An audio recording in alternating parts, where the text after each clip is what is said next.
Hey, welcome back. It's Victoria with Finding My Voice. I'm so glad you're here again today.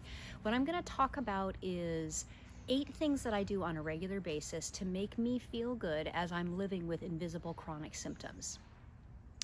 There are many things that you can do to focus on living well instead of living with symptoms, and that is really what I want to chat about today. I have been suffering with different invisible chronic illness for over 30 years. Endometriosis when I was young, histamine intolerance for close to 30 years. They've never been able to find out the root cause. All sorts of different types of things that I have lived with over the years. And part of that is just because I have, a delicate flower system, and I've learned a lot about myself and what are the things that I can do to live really well and feel really well on a daily basis. And I want to share those with you today. So the first thing is a food plan, figuring out a food plan that works for you. I have histamine intolerance, and that means that there are many really good foods that I simply cannot eat because they cause a histamine reaction in my system. The worst being alcohol, which puts me into anaphylactic shock, and it sort of goes down from there. So I have spent many, many years figuring out a set of foods that I can eat on a regular basis that make me feel good, that help cut through the brain fog, that help cut through the fatigue, that help cut through those chronic symptoms that I deal with on a regular basis. And it did take a lot of trial and error to figure this out. But one of the things that was really, really valuable for me was working with a functional medicine doctor or an integrative medicine doctor, depending on your area, what it's called, to sort out what is actually the right food plan for you. And then I deploy the 90-10 rule, meaning 90% of the time I'm following my plan, 10% of the time I might deviate either by choice or something gets into my food.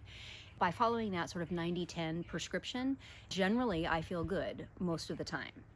And the second thing that I'll recommend is the detoxifying system that you use on a daily basis. So for instance, if you are exposed to something that you didn't plan on, or you did self-select and choose something that you shouldn't really eat, doing regular detoxifying on a daily basis also helps you to feel good. I saved up my money and bought a dry sauna in 2024, and that has been really, really invaluable to me. Your skin is your single largest detoxifying organ in your body. So anything that you can do to help detoxify through your skin is going to be really valuable for you. So a dry sauna is good. Epsom bath salts on a daily basis is very good. Dry brushing on a daily basis. And if you are in a flare or a very reactive mode, coffee enemas are also a good option. You can look up all of those on YouTube and you'll find lots of information about all of them. I do take supplements on a really regular basis, and that again is very personalized. So work with a functional medicine doctor or an integrative medicine doctor to determine what is right for your system, and it is also going to change over time. But some of my standards that I take on a regular basis are vitamin C and vitamin D. I always take magnesium. You can see those are just sort of the basic building blocks to help, again, cut through the brain fog and the crushing fatigue. And they also help when you are in a reactive mode, if you're having a flare or an allergic reaction, they also help to stabilize your system. I get out into the sun every day. There's a lot of research now that shows us that getting out into the sun in the morning as your day is beginning helps your body to reset. It helps to lower the cortisol levels in your body, and it helps you to sleep better at night. On a sunny day, it's 5 minutes. On a medium day, it could be 10 minutes. On a cloudy day, it would be 20 minutes. But any day that you can get out where you're exposing yourself to natural light is going to make you feel better, and it's also going to make you sleep better. Activity. Again, when you live with invisible chronic symptoms or you have an autoimmune disease, activity can be challenging. But for me, what I know is the more active I can be, the better I am going to feel. So I try every single day to get out and do something.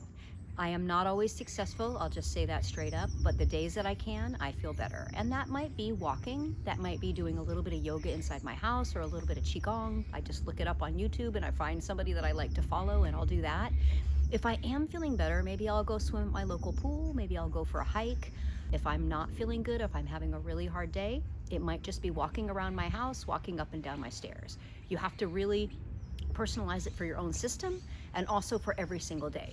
But the more active you can be, the better you're going to feel, both from the physical standpoint and also from your mental well-being. Sleep is another factor, and so there is a lot of buzz about sleep right now. You can do a lot of research on it and find different strategies. What I find is that I have a very busy brain, so on On days that I have an overload in my brain, things that are really like buzzing around there, if I just take the time before I go to sleep to write down all those things, so they're in a safe place, they're on a piece of paper, I can pick that piece of paper up tomorrow morning and I can start thinking about those things again. But it allows me to set them aside while I'm sleeping and have a better night's sleep. So definitely developing strong sleep habits is good. Another thing that is really valuable is a gratitude practice. I choose to focus on living well versus living with chronic invisible symptoms. So I'm focused on the things that are going to make me feel good and that are going to make me have a good day. And a gratitude practice is one of those things. If you wake up in the morning, write down three things that you're generally grateful for. At the end of your day, write down 3 very specific things that happened during your day that you are grateful for. Another really beautiful gratitude practice is 3 times a day, making sure that you reach out to someone and tell that you love them or tell them something about them that you are grateful for. Super simple ways to do this, but it helps you to have a very positive attitude, which can be a struggle when you never ever feel good. So people that are living with chronic invisible symptoms need to do the tips and tricks that they can do on a daily basis to feel better, to set a positive spiral up attitude. And so I'm hoping that just hearing some of the things that I do on a regular daily basis to make myself feel well and focus on living well, even though I live with chronic invisible symptoms, will be something that will inspire you to start reflecting on and looking for the things in your daily life that you can focus on that bring you joy and bring you positivity. Thanks again for being here today. This is Victoria with Finding My Voice. If you find this content valuable, please like and subscribe, because that means that more people will have access to this conversation. It'll become more available to folks that need to hear it. Thanks again. I look forward to seeing you on the next one.